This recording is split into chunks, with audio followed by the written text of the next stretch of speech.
Hello, everyone. It's Jerry at the Fledge, and welcome to another episode of Every Damn Day. And I'm up in my office. I got my headphones on, brown hair, brown eyes.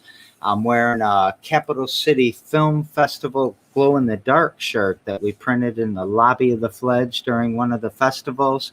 Sure do miss you guys. In case you're watching, let's get the Capital City Film Festival rolling again. So today on the show, we've got a special guest, our great friend Dan. How you doing, Dan? Hey, folks. Doing very well. Yeah. You always have a positive attitude. I like being around you because of that. It helps inspire my optimism. Yeah, that's the idea, is that you project out optimism and love and light, and everyone else feels it, and then we all feel it. That's the idea. Yeah. Contagious good things. We don't have to wear a mask for that, right? No, not at all. So what you been up to today? Has it been a busy day? Yes, I'm self-employed and just doing my day-to-day business. There's multiple projects in the air. I do restaurant point of sale systems. Yeah. Well, let's hold on to that for a second. Okay. We'll get to that in a minute. Busy day. So busy day. So let's start out real quick with talking about you. Like, tell us about you. Where were you born and raised? Where'd you go to school? Things like that. Okay. I was born in Ann Arbor, Michigan. We lived down in that area for a while. My mom and dad met in Ann Arbor, and his name is Del Maynard. And they met downtown where there is the street Maynard and Delbert. Anyways, they met at the bus stop, which is at the Greyhound bus station, which is kind of interesting. You got to remember this is way back. And then we lived in Detroit for a while down on 2nd Avenue. And then actually, due to the unrest and things that were going on in Detroit, my dad decided that he needed to get all 5 kids out of Detroit, and we moved to Lansing. And I started out in grade school here, worked my way through the school system, and graduated from Sexton High School in 1973. A big red. So, yeah. Mona's. I just want to say, Mona. I'm a U of M graduate, so I lived in Ann Arbor for 10 years during my school, and then while I was working afterwards. So I know exactly the street corner you're talking about. All right. And I'm also sad that they lost last night. Yeah. Sad. So, but it's just sports. Mm-hmm. So, right. What I'm really interested in is what schools did you go to besides Sexton? Like when you went to elementary school and all of that. Okay, I went to Horsebrook Elementary School, which is no longer a school. It is now, it was the Lansing Board of Realtors, and now it's just an office for business.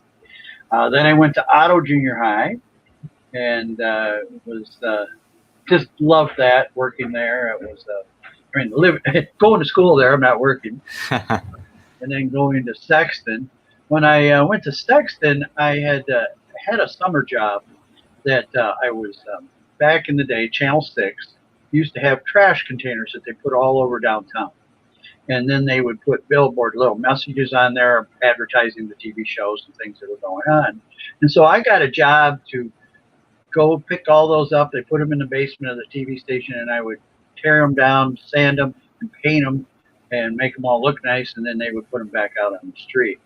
Well, because of that, I ended up getting a job there working in the art department, and here I am. I was my second year in high school, so I would go to work, and I would go to school in the morning, and at about 11 o'clock, I would then go out to the TV station, and I would work in the art department the rest of the day, which exposed me to a lot of things that were really great and mind expanding, and just a great thing to learn and be around some of those legends and people that grew up in. People know Tim Stout, the sports guy. Yeah. Okay, him and I were friends. Quick little side story about working there. They had gotten new technology, which was called chroma key, which is where you could project an image behind the TV, the caster. And so Tim Stout was having a conversation with somebody in the lobby area, and he was saying, I want you to take pictures of all these sporting events and then I can put them up behind me when I'm doing talking about that game. And they said, well, there's just no money in the budget. And I said, hey, I'll do it for free. Just take me.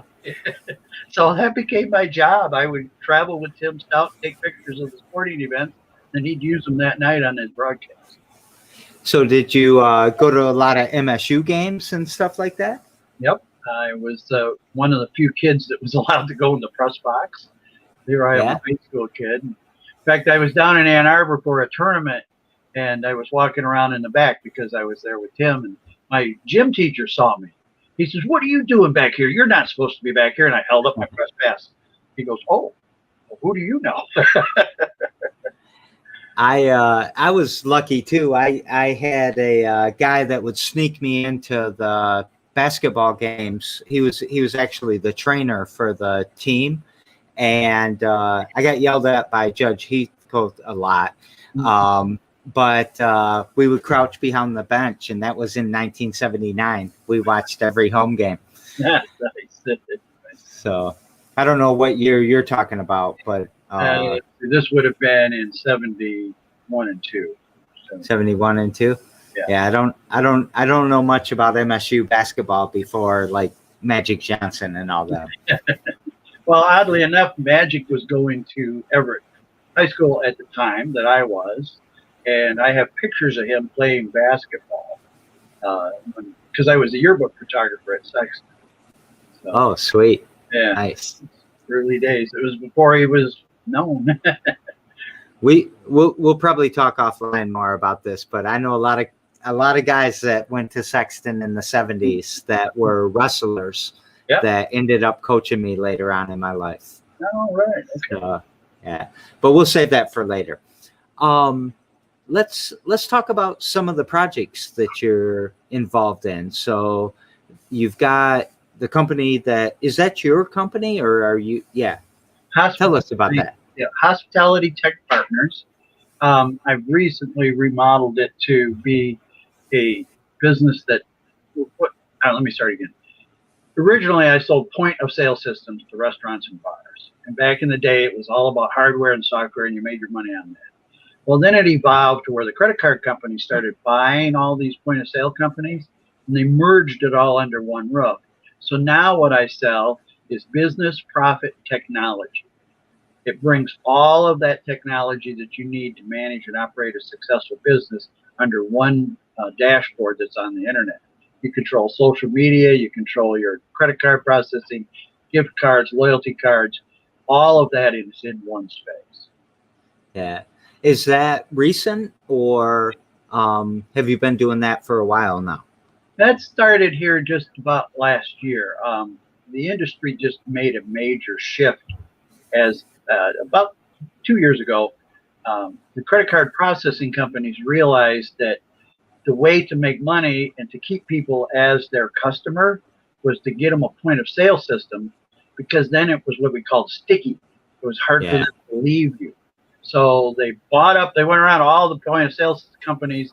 You know, I knew 2 guys that started their business in their basement in their garage, and they got paid millions of dollars for their software and were able to retire.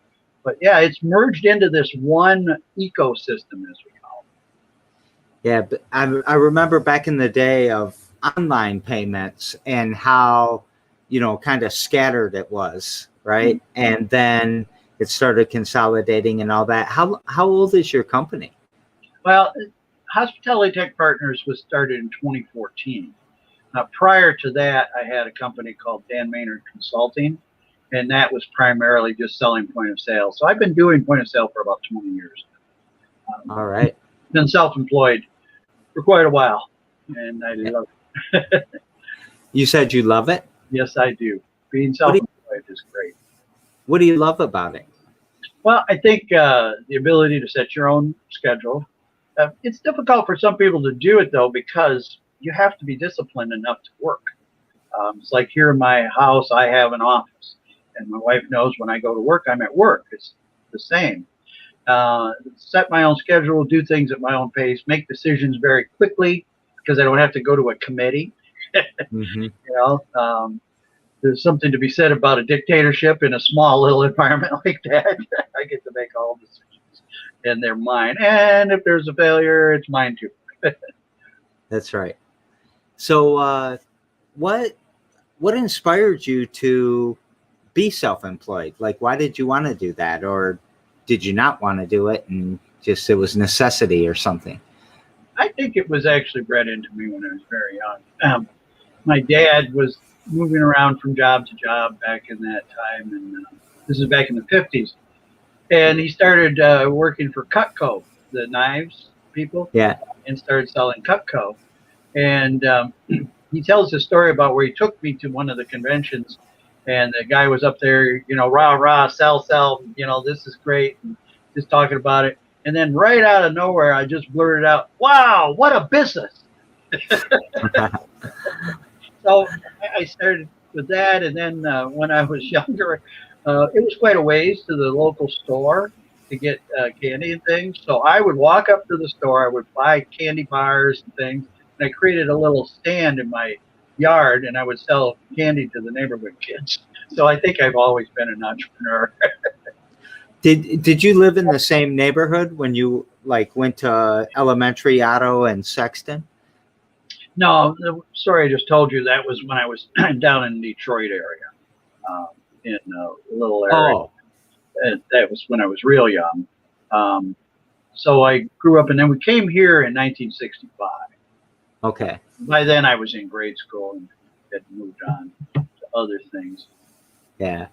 So, what are some of the other things you do? So we'll come back to your business in a little bit. Okay. What are some other things that you do that you might want to talk about? Well, I think I want to talk about Unity Spiritual Center of Lansing. Which is how we met. That's how we met. Yep. We were meeting with you. You came and saved us, and gave us a place to meet after our fire. And we still have a tremendous amount of gratitude for that. I think it's a symbiotic, though. I think it's a yin yang. You guys probably saved us too, and we don't even know it. Yeah, you're right. The energy that we all gained from that, and the people from the Fledge, your young people, got a chance to see a church in action without having to go. Yeah. I saw them. They would all sit around the edges or up in the balconies, and they were just kind of, "What are you guys all about?" And that type of thing. But anyways, I never dreamed that I would be the president of the board of a church. But here I am, the president of the board.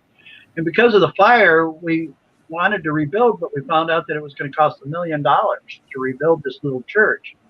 So then we found, it used to be Chisholm Hills Golf Course.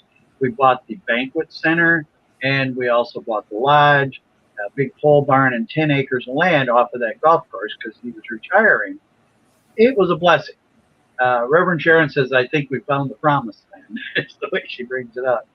So there's a lot of work to convert this, and there was also a lot of maintenance, new roof, all kinds of things. And so I am the project manager for that project. And between that and my business, it's nice to be able to take a breath because I'm very, very busy with both projects. I've seen some of the photos of the work you guys have been doing and the things that are happening, and it looks gorgeous. And I need to get out there and see it. I've played that golf course before. I've had drinks in that clubhouse before, and I can't imagine. But what a beautiful spot for you all. Mm-hmm. Reverend Sharon sent a letter to the owner and said, because we walked into it and were amazed at the energy, because that place was all about celebration and festivities and fun and joy. And she said that in her letter that we are going to continue with that because we're a loving, all-inclusive church, and we're not stuffy.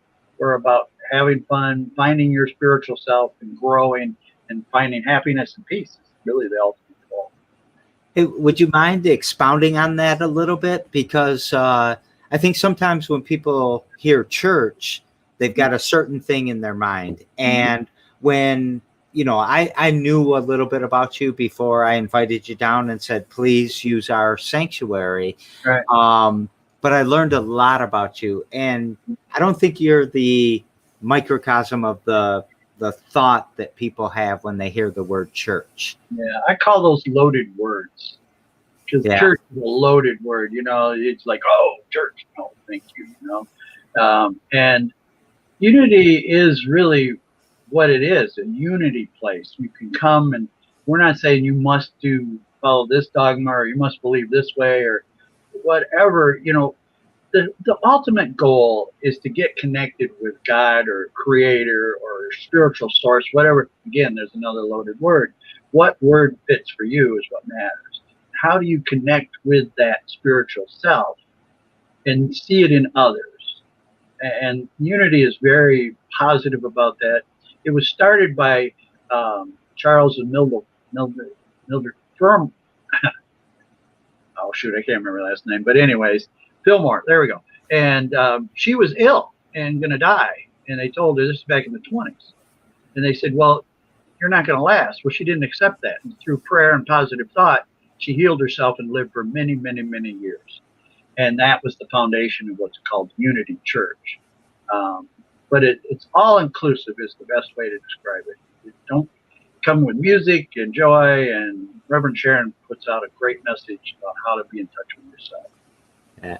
And when you all were doing services here, I did set up in the balcony quite often and do my work for the week or, my chores or whatever, and listen to the message quite often. And it would be maybe a little bit of Christianity, some stuff from Islam, some stuff from Buddhism, from Hinduism. Right. I always enjoyed it. Mm-hmm. Yep. Because it's a saying that says there's many streams that all flow to one place, and that's being in touch with Source or God or whatever. Yeah, and then you did have a very diverse crowd, I thought too. So, and hopefully we added a couple young people in there. Yes, you did. It was a good give and take. It was a giving and receiving at the same, because some of our people, younger people like Claire, just you were a blessing for her and what she needed at that time. I'm going to do a shout out to Claire. I just sent her a message right before the show started asking her how she's doing. So, yeah. It was watching her become, she didn't know she was an entrepreneur, I don't think. And then through you guys, she found out who she is. Yeah, and she's been a superstar. So there's the credit card processing, which is much more than that. The point of sale, even the marketplace. That you want to talk about that a little bit? Sure. Okay, so you got to think about it. We got point of sale system, for clarification, is the computer that sets in the restaurant or the bar, and that the server goes up and pushes the button to order the food. It prints out in the kitchen, and then the kitchen knows what they need to bring, so then they can bring you, the customer, food in a timely manner. All of the, I don't want pickle, I want mustard, all that's all built right into it. So it really streamlines that process. Well, then you have to pay for it. And most of us now use credit cards. So it's integrated into that point of sale system. And then it expanded. Okay, we want gift cards. Okay, that's kind of a credit card. We want loyalty cards. We want to reward people for coming. We want social media. How do we market to our customers? I'm thinking from a business restaurant perspective. How do I let my customers know? How can I send them emails? How can I send them text messages? And then Wi-Fi. This is the newest development. Is we're setting it up with a new system that they'll know you're in the restaurant. And it's kind of scary a little bit, but they know who's there, and then they can market to you. They can say, "Hey, welcome back, Jerry. Glad haven't been around in a while. Here, how about 5% off on your next appetizer?" So it became this whole system, and there's a marketplace connected, like your Google or whatever, that you can buy apps to add onto it, and it just keeps growing this whole ecosystem and making it streamlined so that the business can make more money. Okay, that's the American way. We're here to make a profit. We're here to deliver good quality service, and we want to track who's been here and how can we give them more for their money. And the system gives them that ability. as this expansion kind of continues and the ecosystem builds, and we didn't talk about this question before, so if you want to skip it, that's okay. No, say, go ahead. Where do you see crypto, like Bitcoin or Ethereum or whatever? Do you see that in your future? I don't at the moment, not because I think it's not a good thing. I think it's just so early in the industry. I mean, look, it's just now starting to be accepted, right? Before it was an underground thing. Now it's becoming something. You got to remember the credit card industry is run by the big banks. They're called the acquiring banks. They're big banks. And crypto doesn't kind of go along with their model, so they're kind of struggling to figure out how. Right now, I just don't see how it's going to work. It will, I think, eventually. They're going to be forced to do. But it's not. I would say, we're probably quite a ways down the road from seeing that integrated into POS. Yeah. I used to work with like the American Red Cross back in the late 90s, right when AOL's coming out and all these things, and people don't really know what the internet is. And American Red Cross says, no, we need to handwrite our thank you letters, and we'll never take credit cards over the internet because nobody trusts it. And I feel like that's kind of the stage we're in. Sorry, I forgot to turn the phone off here. It's no problem. Turn it off there. Go ahead. I'm sorry. But just thinking, we're kind of in those stages with crypto. People don't understand the business model. We're so young. Like AOL was what? News, a game of chess, and maybe an email. You didn't have internet. It was all in their content. They controlled it all. Even Bill Gates said that the internet will never go anywhere. Yeah. And then he had to make a quick spin. Google came in and kicked his butt, and all of a sudden, Internet Explorer isn't always the #1 browser anymore. I think he said once that he wouldn't never imagine anybody needing more than 512 kilobytes of memory, too. Yeah. Or IBM said, why would anybody ever want a computer at home? I said, what would they do with it? So I think you're right. It's going to come, but it's so early. We have no idea what the potential is here. So. I think in the long run, it's going to be good. It's evolution, and that's what we got to keep moving forward. You get stagnant, One of my spiritual teachers said, "No camping allowed. You got to keep growing." No camping allowed. I like that a lot. Yeah, don't sit still. You got to keep moving. So there was another subject you surprised me with, right as we were about to go live. Space. Yes. Tell me a little bit about that, if you don't mind. I think your hat is relevant to it, right? It's this is for Inspiration 4. It's the first SpaceX flight of all civilians, and one of the companies or the software that I represent is Shift 4. Big started out as a credit card processor and bought up all the POS systems, and he revolutionized. Jared Eisman is the CEO. What a genius. He decided that instead of selling point of sale systems, making people pay like $10,000, $12,000, he says, I'm going to give it to you for free. And so anyways, he evolved it. So SpaceX picked him to be the commander of this flight. Part of the reason is that as a hobby, he collects fighter jets. Many people that collect fighter jets. He has the largest private fleet of fighter jets. So anyways, this flight is, and I don't remember the date, but it's coming up. And there's 4 people going to be on the flight. And one of our customers can win that by an entrepreneurial award. People submit their names and so on, and they could win this flight to have a seat on the flight. Anyway, so part of our point of sale system is this newer device. It's actually like a little handheld credit card machine, but it runs on uses Wi-Fi, but it also has a SIM chip in it. The credit card goes into the top. It prints. Credit card can be swiped on the side, or on the bottom here we can insert the chip. And it is, you can place orders, you can print checks for customers, you can take this to the table and let them pay for their stuff. Anyways, they're taking, this is called SkyTab, they're taking it with them on the flight. So the plan is, while they're in space, they're going to order some food and have it print in the kitchen down on the planet. And then they're going to take a credit card and they're going to pay for it so they can claim to have the first credit card transaction in space. Is the food going to get delivered to them? Well, several people ask me that question. Maybe they're going to have to freeze it till they get back. I don't know. Good question.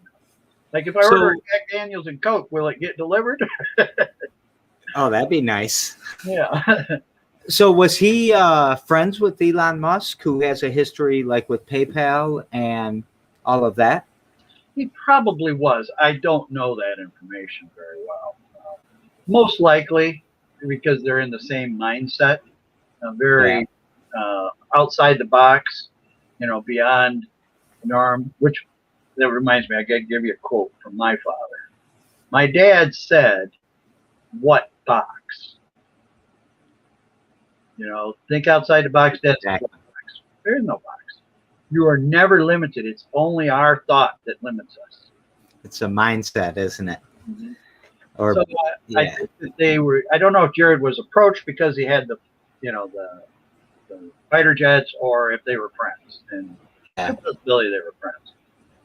I read an article yesterday. The headline that caught me was, "We're already colonizing Mars," and I wanted to see what they were talking about there. And it actually turned out to be an article quite a bit about Octavius Butler. If you know who that is, she's an Afrofuturist. Not going to say she's not important, but not knowing that it's not an important part right there. But where the most recent landing on Mars, that landing is called the Octavius S. Butler landing spot. Cool. And really, it was talking about colonization and how colonization might not have been good, with the way the British did it and all of that. Right. And then that's what we're off doing again. But we sort of have to do it if we're going to survive as a species. And how are we going to do it? And I just love this. The first credit card transaction, that is significant. Hey, you got to have your card no matter where you go, right? Yeah. Unfortunately, but true. So Amex used to say that they're accepted everywhere, but now maybe everyone's accepted everywhere with your device. Yeah, this does take Amex, by the way. So what as we look at, all right, you've got your company, you've got your friend going into space, you've got Unity Spiritual Center. How does that fit together as a single mission, or do you have missions for different aspects of your life? My core mission is, how can I truly be helpful? That's what my spiritual Course in Miracles is what I study and use. And that's it. How can I truly be helpful? And then there's a little bit more to it. It says, I don't have to worry about what to say or what to do, because he who sent me, Spirit, will direct me. And I'll know what I'm supposed to say. And that's part of my Course in Miracles training, is that it's a mind training. It really is. And it teaches us to use our spiritual mind versus our ego or human bodily mind, which is limited. Bodies come and go. Spirit never does. We are spiritual beings having a human experience. Yeah. I've heard that, coming up into the choir loft from your guys's, are they called sermons? Yeah. Service. Service. Yeah. So is there something you do every damn day that pushes that mission forward? Yes. Course in Miracles it's a text which explains the premise, and then there's 360 lessons. So every damn day there's a lesson. And so my wife and I sit down, have coffee, and we read the lesson and maybe read a little something else, and we talk about that spiritual side. A good friend of mine, a spiritual teacher, says, Course in Miracles first, day second. So you could say it as spiritual side first, day second. Because what happens to us as people is we get wrapped up in our day. We get wrapped up in our businesses, which is all good. Nothing wrong with that. But we forget who we are. We forget that we have this eternal happiness, this eternal peace, always right there waiting for us. If we just quiet your mind down enough, that's why meditation or whatever brings you to a point where you can be calm enough to receive guidance. And hey, Spirit will guide you through business. Spirit will guide you through all of the things that you want. But does it so that you maintain a eternal happiness versus temporary happiness. So do you like read this lesson every day and then reflect on it, or? Yeah, sometimes it has exercises. Sometimes it doesn't. My wife and I talk about it, and then we extend it into on Thursday nights. We have a Course in Miracles group that we meet every night at 7:00. And we were just reading it this morning that everyone is a teacher. You are a teacher. I am a teacher. No one is not a teacher. It's that's a premise here. Everyone is a student and everyone is a teacher. That's right. And it flip-flops. One moment you're the teacher, one moment you're the student. Yeah.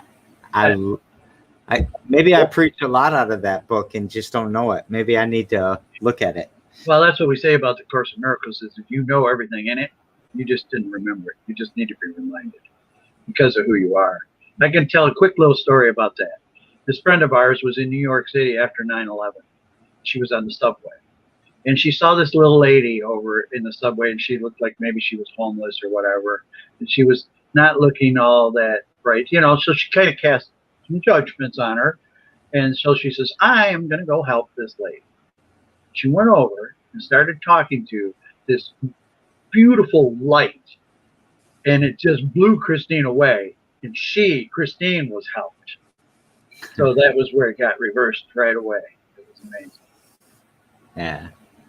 So we're going to shift modes a little bit, but we'll come back to what we've been talking about. We daisy chain the shows together. And yesterday on the show, we had Marcel. You may or may not have met him. I'm not sure. Does a lot of work in our studio. He's around quite often. And he's a producer.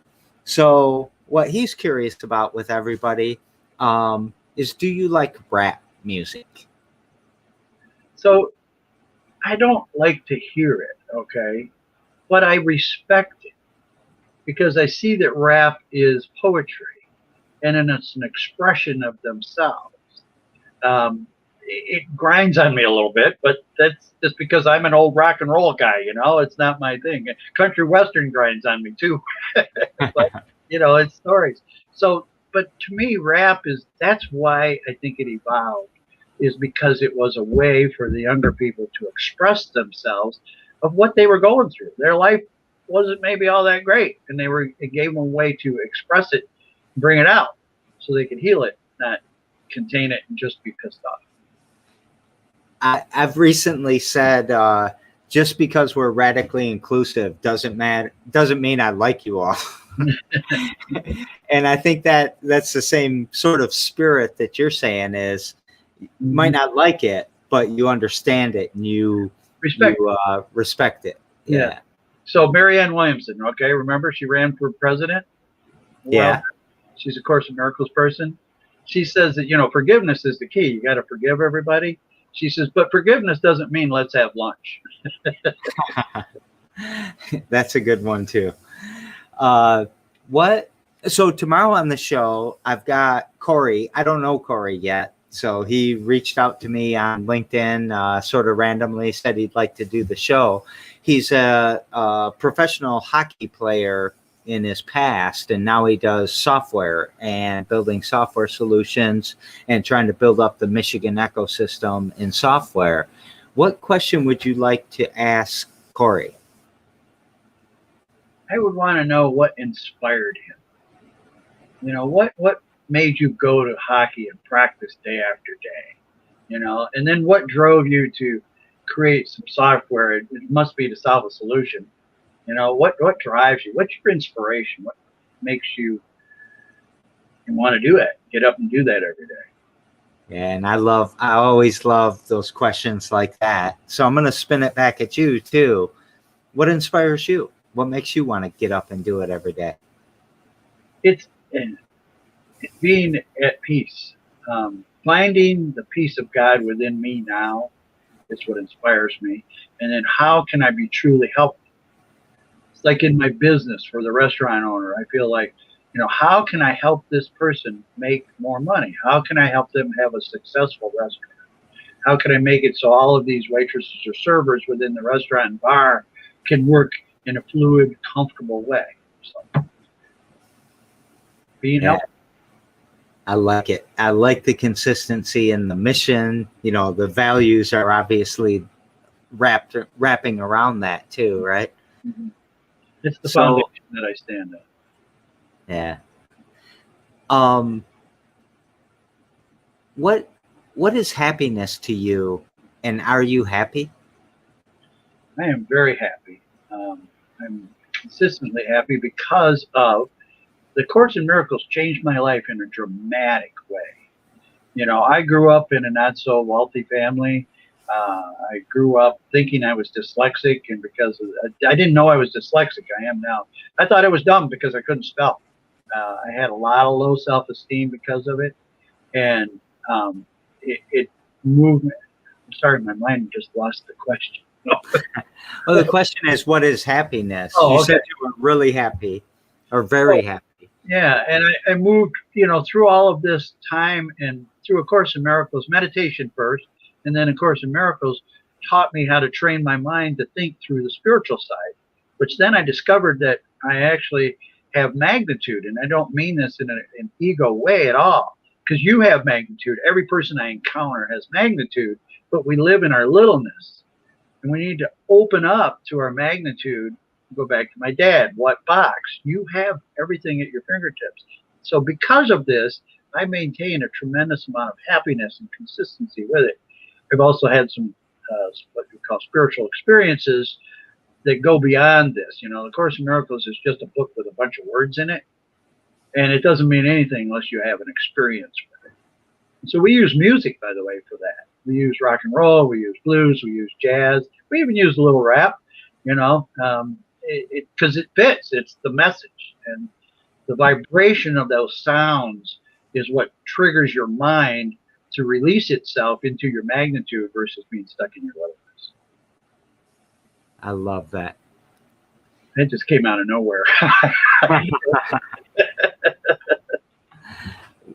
What gives you hope? Well, again, it's everything I do is all evolved around the Course in Miracles, knowing who I am. I know for certain, without any doubt, that I am a spiritual being, and that anything that happens here really cannot take away that. I am a spiritual being. I cannot lose it under no conditions. So my hope is knowing that how can I help others find this certainty, that they can stand on that certainty and be in peace and be in love, and knowing that it's always there for you. You know, everybody says, oh, I want to be in peace. I want to be peaceful. Well, peace is always peaceful. It never, ever changes. If it appears that it changes, because you are thinking differently. So change the way you think. Do you, so credit card processing and peace and helping people. I mean, we see how you can help the business owner and the staff and all of that. How do you feel like those are in sync with each other, or do you struggle with capitalism or consumerism and your peace, or how do you deal with that? Yeah, well, just for a little bit of background, I was an old hippie, okay? Down with capitalism kind of guy, you know, down with the establishment. You know, I protested the war, Vietnam War at MSU, and I got tear gassed by the state police, to drive us out. So I had that old hippie background, but then all of us old hippies kind of realized, you know what? There's some good stuff about capitalism. But so how credit cards, look at it. Credit cards is a convenience, right? It makes it easier for us. During the pandemic and COVID, credit cards were very helpful because people, look at what we had. We had a system in place that you could order your groceries and get them brought to your door, and Amazon and all that, they made it easy. So to me, it's still sticking to my core foundation of making you more peaceful, because I don't have to think about, well, how am I going to pay for that, or how am I going to send a check, or all that stuff. So I see it all connected together. Yeah. How can people reach out to you? How can people look at your business or look at Unity for that matter? I can do the Unity. There's Unity Spiritual Center of Lansing. It's a website. You can see our services and everything happening there. This is one area where, okay, I'm an old dog, all right? So I'm not the greatest at social media, and I'm not the greatest even at a website. I do have a website. It's hospitalitytechpartners.com, and it's due to be redone because I have more products than what's up there. I also have Facebook. Look up Hospitality Tech Partners on Facebook. But again, I don't keep it up to date, but actually the Facebook will give you a little better idea because it talks about the business profit management system and technology a little bit better. The other thing that I'm doing too is I'm bringing on a partner, and kind of digressing here, but he's going to take this business over for me. I'm planning on retiring in 2024. And what I'm going to do is I found a young guy that had worked for me and had not been an entrepreneur, but he's a whiz at doing things. And basically, I'm going to give him the company. He's going to end up owning 60% when it's over. He's got 4 years. He's got to prove himself. Each year, he gets a little more of the company, and then eventually it's his. And then I can step back from the day-to-day, and what I want to do is go around and talk to people and help them understand and find their true self, open up their minds to awakening to their true state, which is beyond, it's so beyond this place that we know called space and time. Yeah. So is there anything else that we should promote or talk about? Well, let's see. I guess if you, anybody will really be helpful to me is that you know someone that's opening up a restaurant or a bar or even a business, I have systems and processes that can help them be more profitable, be better at what they do. So that would be helpful. Sending me an email is probably the fastest way, or text. And I do share in that. If someone helps me find a customer and they go to work with me, then I give them $150 cash, put in their pocket. So I share that wealth with them. You got to share, right? You can't keep it to yourself. That's another thing out of my book that says giving and receiving is the same. And the only way we grow is if I give something and you give back. And Jerry, you practice that every day. I see you doing that always. You know that giving and receiving is the same. Yeah, symbiotic. Mm-hmm. What would you like to take us out with? I can't believe that 45 minutes have flown by. Yeah, and this was not so much about business. This was more about truth. I call it the truth because it is really true. And it doesn't matter what book you read or where you go. Truth is truth. What takes us out? I guess to be inspired in what I said about, live your magnitude, not your littleness. When you're feeling down, tap into your spirit, tap into your energy. And there are what we call mighty companions all around you. You are surrounded by mighty companions. And know that you help them and they help you. So I guess my final statement would be live your magnitude. And I love that. I love that phrase. Live your magnitude, not your littleness, right? Is that the whole thing? Yeah, because we think littleness, I'm thinking I'm just a body. I'm Dan Maynard living here in this little town called Lansing, Michigan. And I only have so many resources at my fingertips and I only have so much money in the bank. So that's littleness. I don't care how much money you got in the bank. There's people that got millions of dollars in the bank and they think they don't have enough. That's littleness. It's the magnitude is love everyone, because everyone is your brother or sister. Everyone you meet is a holy encounter, because you're both going to gain from it if you're open and in a peaceful state and willing to accept what is about to happen. I appreciate you so much. Thank you. I appreciate you. Thanks for coming on the show. All right. And I say, right. Namaste. The Christ in me greets the Christ in you. Thank you. Namaste. Is that what I say back? I'm not good at this stuff. Yep. All right. Okay. So every damn day, we've got a show every damn day at 2 p.m. Thanks for being on the show today, and everyone stay tuned tomorrow, and we will see you later. And I've got to get my awkward little outro going. So here we go.